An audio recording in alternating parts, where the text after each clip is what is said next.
Welcome back to the deep dive. Our mission here is always to take the raw ingredients, the sources you send us, and really distill what's going on, find those profound insights. Mhm. Now, usually we're like digging through stacks of reports or long articles. Today's a bit different, though. Yeah, today we've got something really concise. I mean, laser focused almost. It's this raw first person story. The author actually calls it their most embarrassing day. Right. And it's written like something you'd see online, maybe a forum post, a confession. It's short, it hits hard, and it just perfectly maps out this moment of, well, complete social implosion. Exactly. And so our task today is to take this really brief story, not just as, a funny anecdote, Mhm. but as this tiny perfect text to analyze. We want to kind of dissect the anatomy of public failure, catastrophic public failure. Mhm. We're going to unpack how social anxiety, plus this one single, really bizarre, unexpected thing, which is, let's be honest, completely absurd, can turn a simple errand into just pure psychological horror. Yeah. Precisely. And this little narrative, it's just brilliant in its efficiency. We're going to look at the author's deliberate rhetorical choices, the psychological triggers that really set up the disaster, Yeah. and the huge role that specific, absurd detail plays in making the story just so memorable and frankly tragically human. You're basically getting the Cliff's Notes pun intended on the perfect storm of awkwardness. Okay, let's dive in. Section 1, setting it all up. Mm-hmm. The author doesn't just jump in. They sort of establish a contract right away. That first line is key. I know the misc won't read a wall of text, so I'll leave cliffs of my fail. Yeah, what's fascinating right off the bat is how aware the author is of, the digital space they're in. This isn't just a private journal entry. Right. It's content. It's designed to grab you in today's short attention span world. By offering cliffs, that internet shorthand for a summary, they're signaling, I'll be quick, I respect your time. Right. They're choosing impact and speed over, lots of flowery description. It's such a modern way to frame it, isn't it? It's like saying, look, I know you're scrolling, but trust me, this failure, it's so epic, it's worth your 30 seconds. They're packaging their own humiliation for maximum cringe per word. Exactly. We're instantly promised this high-yield experience of secondhand embarrassment. And it works, too. That self-awareness kind of builds trust, weirdly. It does. It's like they're saying, I get how this works, and I'm cutting right to the chase, right to the core of my psychological train wreck. And that makes every single sentence that follows feel heavier, more impactful. Right. No wasted words, which you need when you're describing something that probably happened incredibly fast. Absolutely. Speed is key in embarrassment. Okay, so the setup, the scene. Went to a Halloween store to pick up Ouija board. Let's talk about that. Why a Halloween store? Why a Ouija board? It's not like getting bread at the corner shop. Well, the setting itself, the Halloween store, it already puts you in a slightly unusual headspace, right? Yeah, definitely. These places are kind of temporary liminal spaces. They're all about masks, costumes, playing pretend. Reality's already a bit suspended. Things are meant to be a little weird, a little uncanny. So it kind of lowers the bar for weirdness, like strange things could happen here. Exactly. It primes you for something out of the ordinary. If this same disaster happened in, say, a library, it would feel completely out of place, jarring. Okay. But in a Halloween store, the stage is already set for absurdity to potentially walk on. And then the object itself, the Ouija board. Right.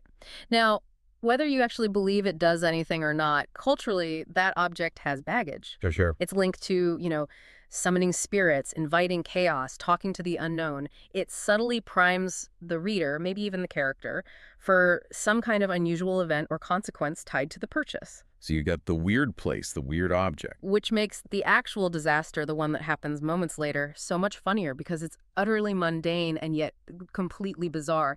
It's not a ghost that messes things up. It's pasta. It's spaghetti. The contrast is perfect. Okay, so the transition point. They grab the board, head to the checkout, and boom, the social pressure valve gets cranked. This is the catalyst. Cute girl is behind the counter. Instantly, everything changes. Right. The author goes from just being a customer buying a thing, a functional task, to suddenly being on stage. It's a high-stakes social performance now. The cute girl variable and introduces the need for validation, right? Totally. That simple $30 purchase suddenly becomes this, audition for coolness. Every move has to be perfect now. How you stand, how you talk, how smoothly you handle the money. Mm-hmm. And the presence of someone they want to impress, well, that just ramps up the internal pressure cooker massively. which of course makes the failure that's coming feel so much more crushing. It's that classic observer effect in social psychology. The second you feel judged, especially by someone you find attractive, your anxiety just spikes. Yeah. All your mental energy that should be on the simple task, like getting money out of your pocket, gets diverted to trying to look cool, trying to manage the impression. And we see the physical effects immediately. The body just gives it away. Yep, the quote is direct. My palms start to sweat and I get nervous. This is the internal breakdown happening before anything external even goes wrong. Right. The internal system is already overloaded. The body's already in panic mode because the perceived challenge acting normal for the cute cashier feels overwhelming. And the author mentions the price, $30.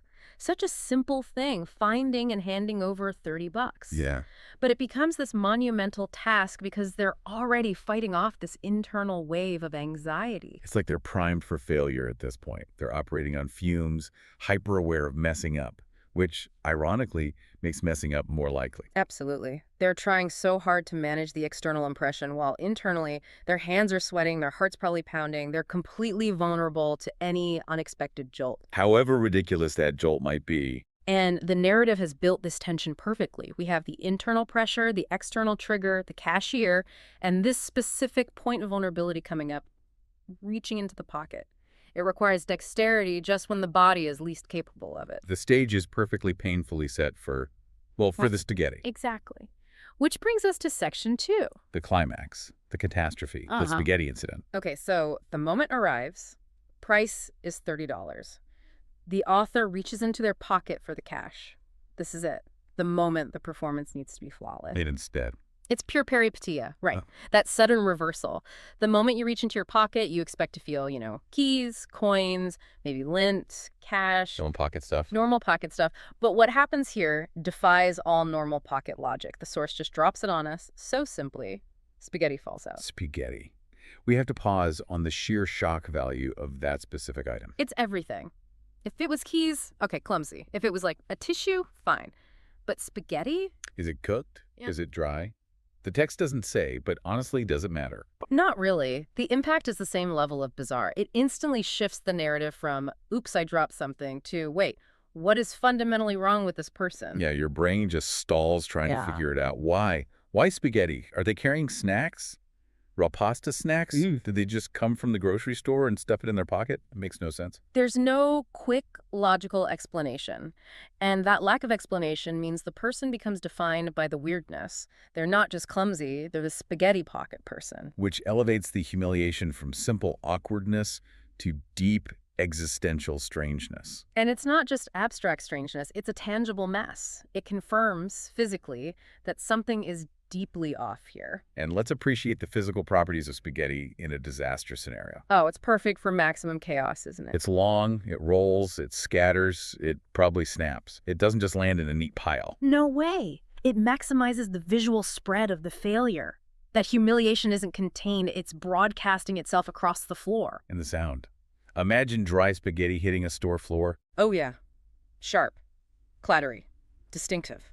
Clack, clack, scatter. It cuts right through any background noise. The rustling costumes, maybe some tinny Halloween sound effects playing. And suddenly, clatter.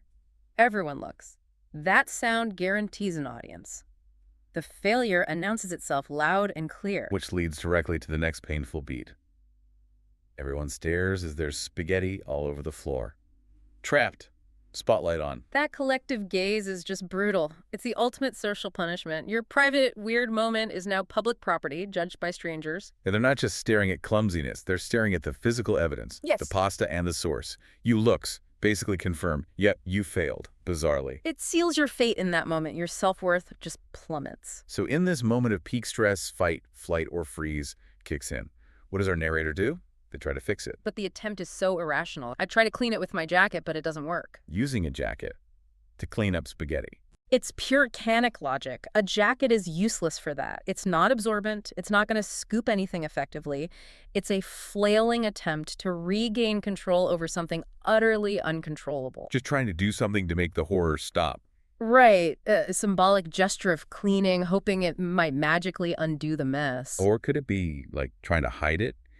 Shield the spaghetti from the cashier's view with the jacket.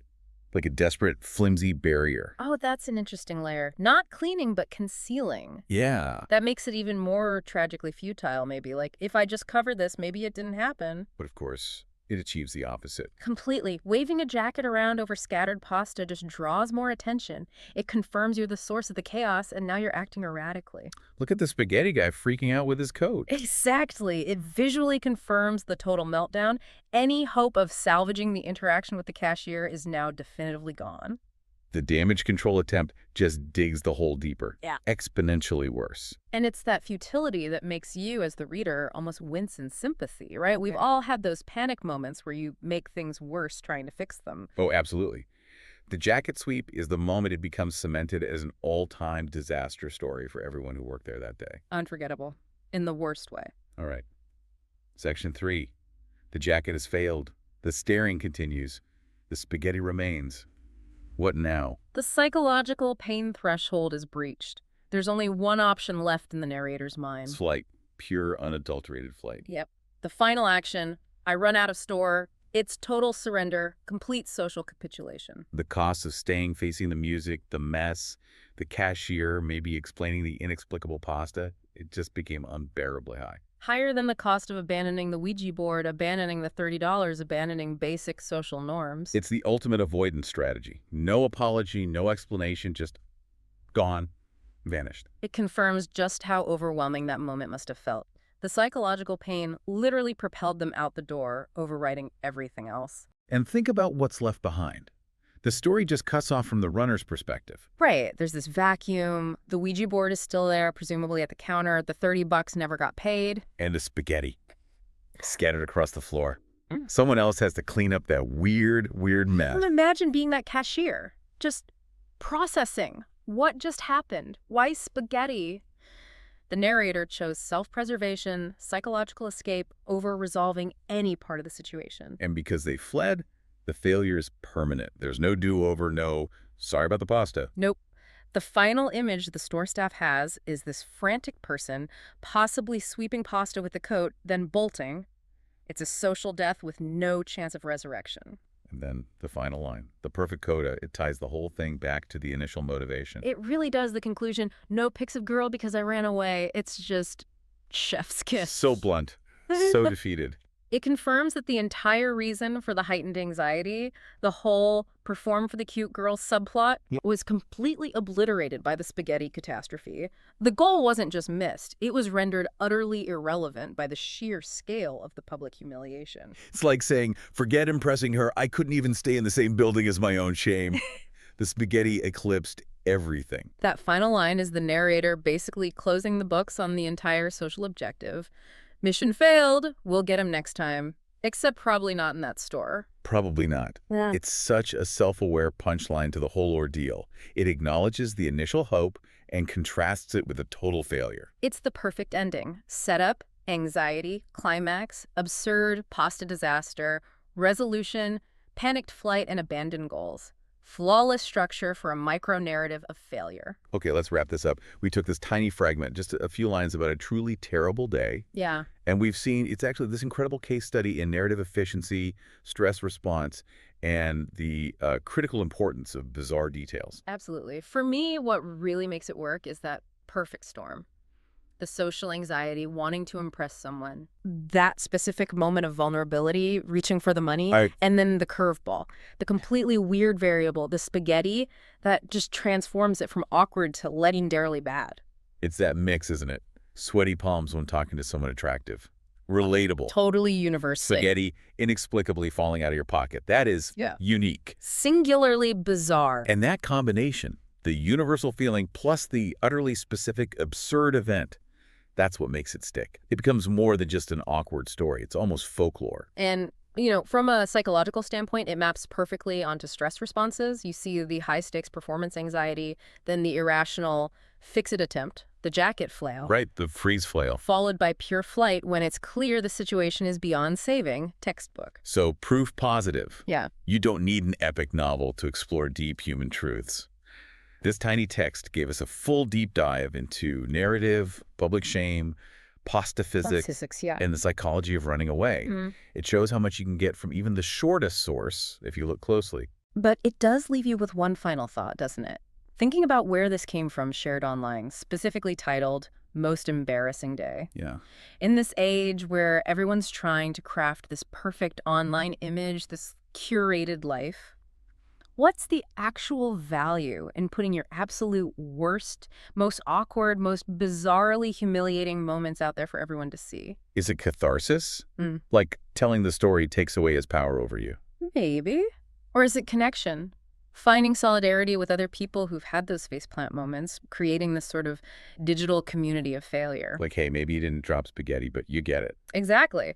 Or is it just that in the flood of online noise, the only stories that really cut through are the ones that are genuinely, shockingly weird? The ones with the unforgettable concrete detail, like spaghetti? Maybe the biggest failures just make the best stories, the most shareable content. Perhaps. Something for you all to think about. Definitely something to mull over. Until next time, keep digging into those details. You never know what you might find, even if it's just pasta.